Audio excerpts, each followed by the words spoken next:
a young prodigy, who specializes in creating robots, has his project stolen and uses a robot nurse to get his revenge. Today we'll recap the story of the 2014 movie, Big Hero 6. In the city of San Fransokyo, in an underground arena, a fighting competition between robots takes place.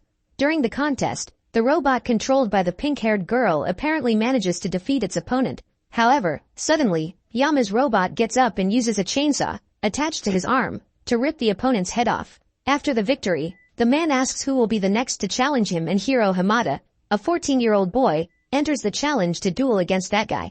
His robot is much smaller than all the others participating in the contest and was built by himself. After the betting, the fight begins, and within seconds, Hiro's robot is completely destroyed. The boy asks for a second chance, claiming that this is his first fight. Yama does not intend to duel him again, but decides to accept the request when Hiro pulls a large amount of money out of his pocket. At the start of the second round, all parts of the Mega Bot unite again by magnetism and its facial expression transforms. During the fight, the robot splits into several parts to attack the enemy. After ripping off his opponent's arms, Mega Bot rips off his head and ends the fight. Hiro then takes the victory money, but Yama feels cheated and steals his robot. Then he orders his men to teach the boy a lesson. However, before Hiro gets hurt, his older brother shows up on a motorcycle and takes the boy out of that place. In that instant, the boy activates the Mega Bot and the robot manages to free itself from Yama. As they flee, Tadashi complains about his brother taking part in underground fights again. Hiro graduated from school at age 13, but has no intention of going to college, as he believes he won't learn anything he doesn't already know. As Tadashi tries to find a way out, the police show up and they are both arrested. As his parents had died when Hiro was 3 years old, his aunt Cass goes to the police station to pick them up. When they finally get home, they go straight to their room and Hiro receives notification that a new robot fight is about to begin. The boy intends to participate in the competition, but his brother tries to stop him. Realizing that he will not be able to dissuade the boy, Tadashi offers to take him, but instead of going to the underground fight, the boy takes his brother to meet the university where he studies. When he enters the laboratory, the boy is dazzled by all that technology and discovers that he can learn a lot of new things in that place. Hiro meets his brother's classmates and is excited to realize that he's not the only genius there. Each of them is working on an invention and they show their work to the boy. Now it's Tadashi's turn to present his new project. The young man takes a tape, glues it to Hiro's arm and pulls it, causing a slight graze on his arm. When the boy screams in pain, Tadashi's robot is activated. Baymax walks up to Hiro and introduces himself as a personal health agent who has been programmed to respond when someone makes a pain sound. After scanning the boy, Baymax identifies the lesion and uses an antibacterial spray to prevent possible infection. Hiro is impressed and Tadashi tells him that he has programmed his robot to be able to perform over 10,000 medical procedures. All of its programming is stored on a small chip, which is attached to the robot's chest. As the boy evaluates each piece that makes up the robot, Baymax gives him a lollipop to reward him for his good behavior during the service. He then says that he will be deactivated the moment his patient says he is feeling better. Hiro then assures him that he is better and Baymax returns to his charger case. At that time, Professor Robert Callahan appears and the boy is thrilled to meet him in person, as he always thought that man was a brilliant scientist. After seeing the Mega Bot, Callahan offers the young man an opportunity to enroll at the university, but Tadashi claims that his brother is more interested in participating in robot fights. Minutes later, the brothers leave and Tadashi says that they need to run if Hiro wants to make it in time to participate in the competition. However, after witnessing all that experience in the laboratory, the young man decides to enter the university and Tadashi is willing to help him. He says that every year there is an event where students exhibit their inventions. If Hiro designs something capable of catching Callahan's attention, he will be guaranteed a spot in his lab. However, the boy spends all day trying to create something amazing, but no ideas come to his mind. Tadashi then helps his brother look at things from another angle and, after seeing the Mega Bot right in front of him, he has a genius idea. Over the next few weeks, Hiro works intensively in his makeshift laboratory in the garage until his project is finally ready. With the help of Tadashi and his friends, the boy takes his newest invention to the exhibition. When he takes the stage, he attaches a neurotransmitter to his head and takes a micro-robot that was kept in his pocket. By saying that this is his project, some viewers are dismayed, as they think that the robot is not capable of doing anything. However, when that thing connects with its friends, it is capable of forming any structure. All commands are sent by the neurotransmitter. If the device is out of his head, the robots are disabled. In addition to transforming into any structure, microbots have the ability to transport anything easily. Anything the user can imagine, those robots are capable of doing. At the end of the presentation, Hiro's project is applauded by a crowd of people who are impressed with his invention. As the boy celebrates with his friends, Alistair Cray, a great entrepreneur in the field of technology, appears in, after closely observing one of those microbots, informs him that he wants to patent Hiro's project. While they were talking, Professor Callahan appears and tells him that Cray only got to where he is because he ignored several norms of science. Therefore, handing the microbots over to him could be dangerous. Hearing this, Hiro is grateful for the offer, but decides not to sell his robots. Before saying goodbye, Callahan hands Hiro an admission letter and states that he looks forward to seeing him in his next class. Everyone leaves the event happy and Tadashi states that he is proud of his brother. During the conversation, a fire breaks out and the boy is informed that Professor Callahan is inside the building. Hiro tries to stop his brother from going in there, but Tadashi claims he needs to save his teacher. Seconds after entering the building, the place completely explodes, and they both die. Days later, the funeral takes place and Hiro can't even go talk to his friends. The boy goes into depression and prefers to stay hidden in his room. In the following weeks, he still lacks strength to carry out everyday tasks, not even eating the boy can. In a few weeks, classes at the university will begin, but Hiro has not yet registered. Tadashi's friends are worried about the boy and try to contact him, but Hiro ignores all of their calls. Traumatized, he decides to drop out of college and intends to return to the robot fighting ring. However, when the boy picks up the Megabot, one of the robot's parts falls on his foot and Hiro screams in pain. At that time, Baymax is activated and scans the boy. The robot notices that Hiro is unharmed, but his hormone and neural levels indicate mood swings. While trying to disable Baymax, Hiro falls to the floor and finds, thrown under the bed, the coat he used in the presentation of his project. Inside was one of his microbots, which he believed were destroyed during the fire. Seeing that his micro-robot was being drawn somewhere, Hiro puts him inside a petri dish to guide him in the right direction. In order to stabilize the boy's mood swings, Baymax decides to find out where that microbot is going. When Hiro notices the robot's absence, it's too late. Baymax is already on the streets, running the risk of causing traffic accidents. When the boy finally manages to reach him, the robot had already discovered the place where the microbot was trying to get to. The pair stop in front of an abandoned garage, but the door is locked. Curious to know what was inside, Hiro decides to invade the place, entering through the window. To keep up with him, Baymax needs to empty his body. While inflating again, the boy will take a look at the place.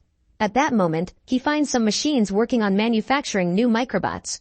When Baymax appears, all the microbots start moving and Hiro pulls his friend to flee together from that place. As the door is locked, they need to hide. As they approach the window, Hiro sees a masked man walking towards him, but both manage to escape with their lives. The boy immediately goes to the police station, and while Baymax covers his holes with duct tape, Hiro tries to convince the officer that he is telling the truth. However, when he realizes that the man will not believe what he is saying, the boy decides to go home as Baymax is running out of battery. While recharging, the robot asks about Tadashi, and Hiro tells him he died. Hearing this, Baymax accesses the computer and downloads all data about personal losses. Now the robot knows how to help Hiro deal with grief. The first step towards treatment is being close to friends and relatives. So, Baymax gets in touch with the boy's friends. Hiro has always believed that the fire that killed his brother happened by accident, but after seeing the masked guy, the boy begins to suspect that he set the fire to steal his microbots. That night, while Cass is watching TV, Hiro and Baymax sneak out to the garage. The boy makes some upgrades to the robot so that he is able to fight evil and even manufactures an armor for him. Baymax is finally ready to fight and they go after the villain, but on the way they are chased by a suspicious vehicle. Upon entering the abandoned garage, they realize that the microbots are no longer there. To find them, they need to follow the microbot that Hiro carries in hands. When they arrive at the edge of the lake, the boy spots something strange approaching and the duo hides. The car that was following them appears and Tadashi's friends were there. They are worried about Hiro and try to take the boy home. However, before they could get into the vehicle, the masked man appears and throws a gigantic container at them. Baymax manages to grab the object and is soon thrown onto the car. As Wasabi drives out of that place, Hiro tries to explain what's going on. The group drives through the city and Baymax takes the opportunity to scan the enemy. The masked man approaches the vehicle and Gogo decides to get behind the wheel. The chase continues and the car is captured by the microbots. However, Gogo manages to get rid of them and the vehicle ends up falling into the water. Lucky for them, Baymax is the most capable health agent there is and manages to save them from drowning. After leaving the lake, They walk to Fred's house and his friends are in disbelief to discover that the boy lives in a mansion. The surprises continue as the friends enter Fred's room. The place is completely bizarre, decorated with dolls and fictional creatures. As Hiro thinks of a new plan to catch the villain, Baymax notices his body temperature is low and starts to warm him up. The other friends approach to warm up too, and the boy asks if they know the symbol that was drawn on some of the items the masked guy was carrying. So Fred tells him he has a theory. He believes that the villain who attacked them is none other than Alistair Cray. The businessman wanted to buy the microbots from Hiro, but the boy refused the proposal. Therefore, Fred believes that Cray caused the fire to steal the robots without arousing suspicion.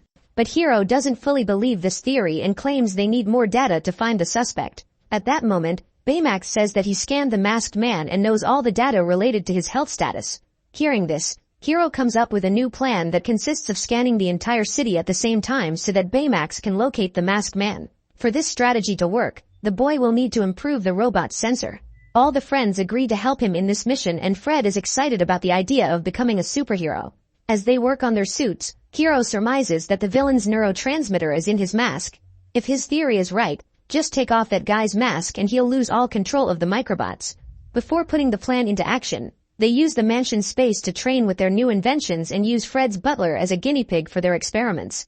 A few days later, Hiro introduces his friends to the new Baymax, updated to version 2.0. With that armor, the robot can launch rocket punches and even has wings. On his back, there is a magnet, where the boy must attach himself to fly along with Baymax. However, the first flight experience is not very pleasant and Hiro is desperate. They almost have several accidents and the boy only calms down when the robot lands on the Golden Gate. Seconds later, Baymax launches himself hundreds of meters into the air and soars over the ocean. Then the robot takes Hiro to the city. They are under the clouds watching the sunset when the boy asks Baymax to scan everyone in town in order to locate the villain. The robot finds the masked man and signals that he is on an island near the city. After picking up their friends, they fly there. The friends are scared, because that would be the first official fight they would have. Upon hearing the slightest noise, they activate their powers, but soon discover that they were attacking a pigeon. As they enter the facility, the team walks through the hallways until Honey finds something suspicious. They enter a partially destroyed room and look for the control panel. When Hiro turns on the screen, a recording appears, in which Cray presents his new project to his investors, which consists of a portal that allows the instantaneous transport of any person or object through space. Abigail is the first person to be teleported by that machine and prepares her capsule to make the journey. Seconds after launch, the team loses contact with the pilot and the portal begins to self-destruct. Cray then interrupts the electromagnetic field and Abigail is trapped inside. After watching the video, Hiro and his friends are convinced that Cray is the guy in the mask and intends to use the microbots to rebuild the teleportation portal. At that moment, the villain appears and throws a giant rock at the young friends. Baymax manages to hold it back and uses his rocket fist to free them. The group band together to get the mask with the neurotransmitter, but the man gets rid of them all. Fred is the first to be defeated and Gogo tries to get his attention. As the girl prepares to attack, Honey launches one of her jelly balls at the enemy, but ends up missing her target.